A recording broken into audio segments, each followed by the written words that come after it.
You know, you go down the wormhole of YouTube and whatever, right? So I see Machine Kelly talks about Eminem's daughter, whatever, right? So what the f? Then he starts doing a press run about Haley. Count down the days until she's 18. I'm not waiting until she's 18. I'll go now. If Kendall Jenner is in your bedroom naked and you're 50, you're going.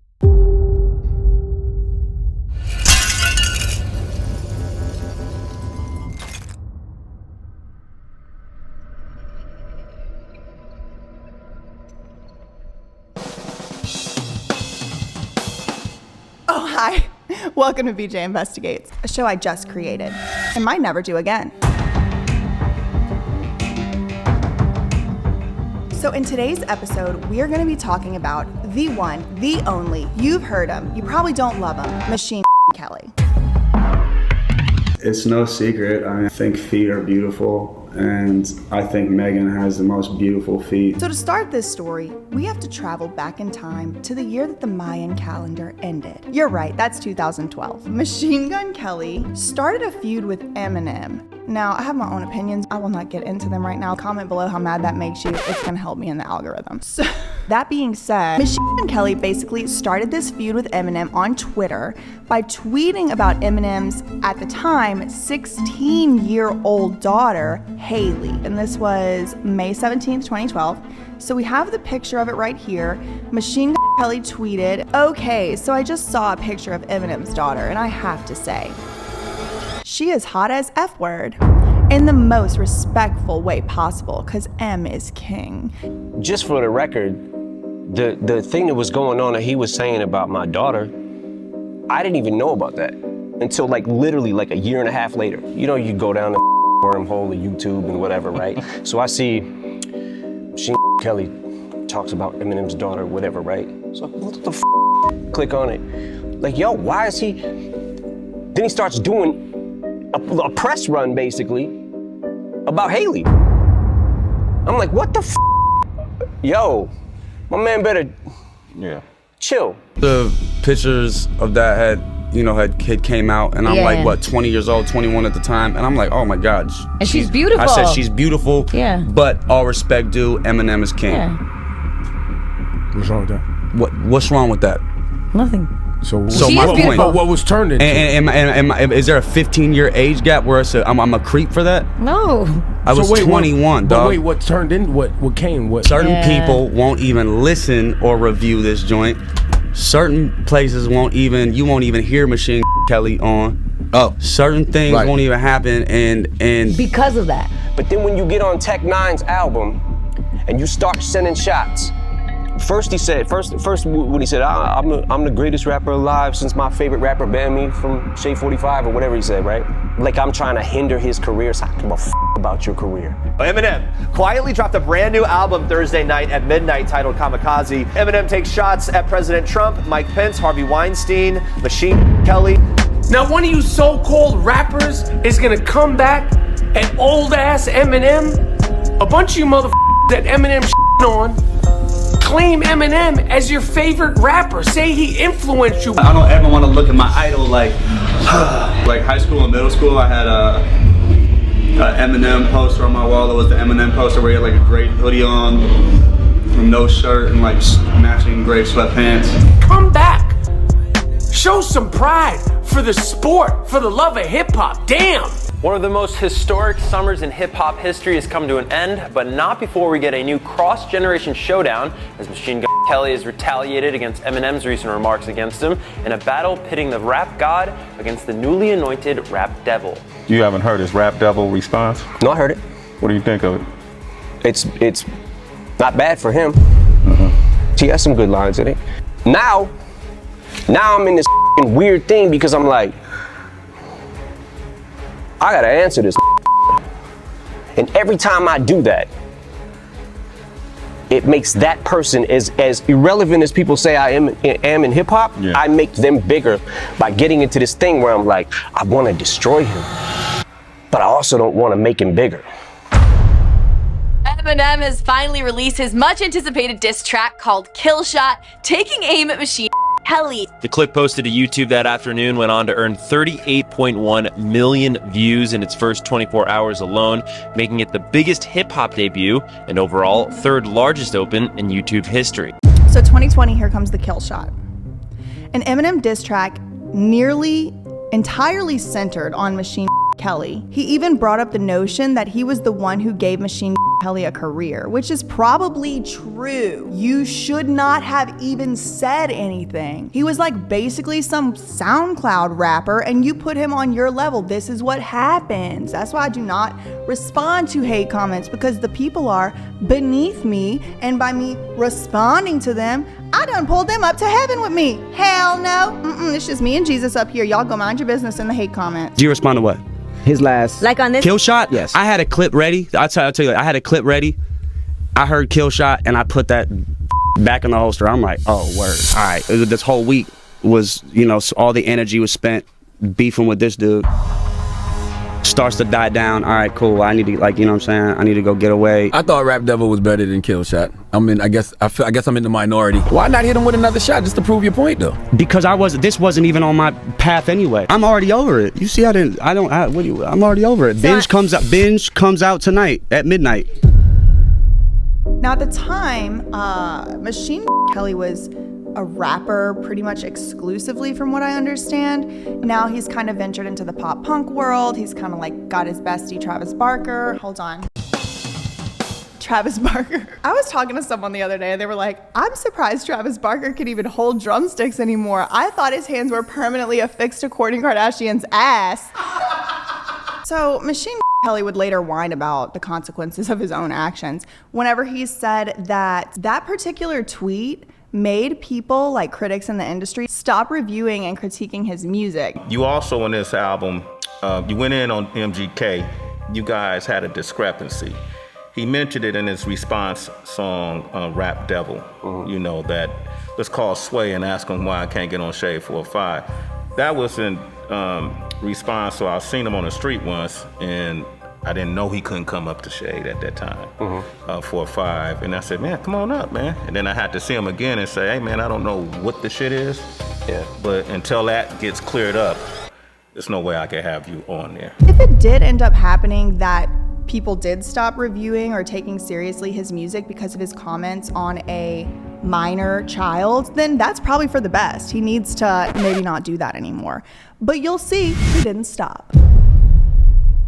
That brings us to the next strike against Machine Kelly. Strike one's done. He's commenting on children, right? Okay, so, and how they're hot as F. Okay, just to sum it up. Right. Okay, strike number 2. Here we go. Boom. The Fuse interview. Fuse, not The View? In this interview, Machine Kelly is asked about who his celebrity crush is.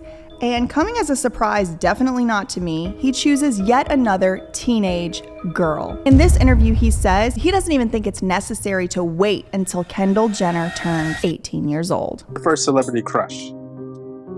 I don't care what my first celebrity crush was, because right now it's Kendall Jenner. Damn it, I've said that so many motherfucking times. I hope that snagging that. Don't let me move to LA. Oof. He said the following, and I'm quoting, I'm not waiting until she's 18. I'll go now. Count down the days until she's 18. I'm not waiting until she's 18. I'll go now. I'm 23, dog. I'm not like a creepy age. I'm 23, dog. Like, I'm not like a creepy age. Like, I'm 23, she's 17, and she's a celebrity. I'm saying I'm 23, bro. She's 17 and she's like a celebrity. Like, there is no limits right there. There's no limits right there. Okay. I'll stop it right there. I'll stop it right there. There's a lot of limits. And this is something that I continuously advocate about. Y'all think because someone is famous that all of a sudden they're not a human anymore and like their rights shouldn't be respected, their bodily autonomy shouldn't be respected. Just because someone's famous, that's like me saying, oh, because you are a second grade teacher, all of a sudden then it's nothing's off limits. No, incorrect, wrong, incorrect, wrong. Machine Kelly, we're gonna have to bleep out every single time I say his name. You can call him MGK. MGK, I'm gonna call him Colton. So Colton then goes off to list multiple, quote, rock stars who had engaged in this type of relationship with minors, with children, right? We say minors, like it's kids, it's with little kids. He goes on to list off all these rock stars, and you know what? He's not wrong. There is a long history in this country and abroad of rock stars and you know, famous men grooming, aka abusing children, little girls, people who are not even legally old enough to make their own contracts and stuff like that, right? Okay, so he talks about Robert Plant from Led Zeppelin, who, according to Colton, dated a 14-year-old girl. Robert Plant, who was one of the greatest lead singers ever, for all y'all don't know, he's sung for Led Zeppelin, dated a girl that was 14. Then he talks about Axl Rose being with a 16-year-old. Axl Rose, who was one of the biggest badasses ever, dated a girl that was 16 and wrote a song on his first album about the girl that was 16. And he ends it by saying, if Kendall Jenner was in your bedroom, I don't even like talking about a little girl like this. I don't care. Say what you want, man. If Kendall Jenner is in your bedroom naked and you're 50, you're going. Kendall Jenner was only 17 years old at the time. And you can have your opinions on her, and you can have your opinions on the Kardashians, but she was a child at the time. It was being justified through the use of, oh, other old men have done this before, and if you had the chance, you would do it too. I don't care. Say what you want, man. If Kendall Jenner is in your bedroom naked and you're 50, you're going. That's unacceptable. So that's why it's strike 2 for Machine Creepy Kelly. That is the bottom line for me. If you cannot agree with me on that fundamental thing, this is probably not going to be a very hospitable place for you. You should probably leave. So now we're on to strike 3, current day. And this is what y'all probably have heard a little bit about in recent goings on. So where's Colton today? As you are probably very well aware, he had an extremely high profile relationship with super hot actress, and what else does she do? She's just an actress. You know what else she was in? Disturbia. What's wrong with me? Take these sticks away from me! The script written here says that he experienced a huge resurgence. I'm gonna disagree with the script writer because I never heard of this man until he started dating Megan Fox. Really never heard of him in my life until he started dating Megan Fox. But now, I mean, I can see that he has been a creep for quite a while. I think they met on some type of set, movie set, music set, something like that. We were filming a movie, and the only reason I took the movie was because they were like, your scene's with Megan Fox, and I was like, I'll take the movie. For some reason, I knew she would invite me to lunch, and then all of a sudden, someone came over and they were like, Megan wants to know if you want to have lunch in her trailer. And I was like, oh my God, I'm so surprised. Yeah, absolutely. I had like a whole bag packed, and I went in there, and she said, how do you feel? And I said, I'm lost. And she said, let's find you. But the two got almost uncomfortably close as far as relationships are concerned. We were doing the table read in that room over there. Yeah. And we read through, and this character that Coulson was going to play, obviously that the actor wasn't there. And I was like, who's going to play this role? That. And he was like, oh, we just got Machine Gun Kelly. And immediately I was like, uh-oh. Because I knew. Really? Yeah. Because I knew I could feel that some wild was going to happen to me from that meeting, but I wasn't yet sure what. I just felt it like deep in my Oh my God, I had no idea. That something was going to come from that. So then we met on set. Yeah. And I waited outside. Our trailers were next to each other, so I just waited outside on my trailer steps. Every day at work, just I had no idea. Glimpse of eye contact, which she would have to get out of her car and go to her, walk from her car to her trailer, and there was 5 steps in between the car and the door, and I would just sit there and hope. Was in a room with him and said hello to him and looked into his eyes. I knew, because I'm into all of this stuff. I knew right away that he was what I call a twin flame. I mean, the PDA is one thing. They had a little bit of Travis Barker syndrome going on, but it was a little bit more than that if you actually look into what they were saying in their interviews.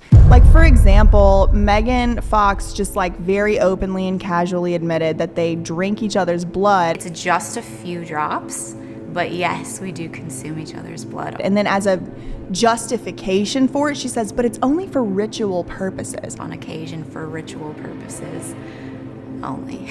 Girl, you could have convinced me a lot better if you would have said it was for health purposes. If you were like, I'm anemic, I got glycemia anemia or something, and I have to drink, and he has the perfect blood type, and it's doctor approved. If you would have went that route, I probably would have been like, that's weird. But I mean, it's for health. Your little excuse about it's for ritual purposes makes everybody more freaked out. It is used for a reason, and it is controlled where it's like, let's shed a few drops of blood and each drink it. He's much more haphazard and hectic and chaotic, where he's willing to just like cut his chest open with broken glass and be like, take my soul. And this is that weird echo chamber that these people get caught in. It's like everybody around them is just like, yeah, that's really cool, yeah. Let me bleed on you. It doesn't not happen, let me tell you. Maybe not exactly like that, but a version of that has happened many times. And it's like no one says like, girl, you're talking about drinking your boyfriend's blood for ritual purposes. Anyway, they end up getting engaged under this banyan tree. I don't know what's going on with that. I really don't know what the details are, but we already got through strikes 1 through 3 today on this video. So comment below if you want us to go in a little bit deeper into like what exactly happened between Machine, Colton Kelly, and Megan Fox. Despite breakup reports, Machine Kelly and Megan Fox are still each other's bloody valentines. Although fans have speculated that the two have parted ways, sources tell TMZ that the two are doing just fine. The speculation? Well, Megan has been more low-key on social media lately and posting photos without her fiancé. But even though Megan was absent for MGK's hometown show in Cleveland over the weekend, she was still top of mind. I talked to my wife before I got on stage tonight, and I said, she said, when you're on stage, you're where you love to be. Yikes. Here's to hoping that he doesn't go after any more children in his older age. Facts ain't defamation.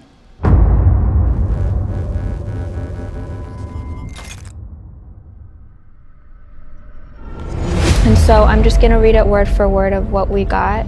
The cause of death was marked as a seizure disorder.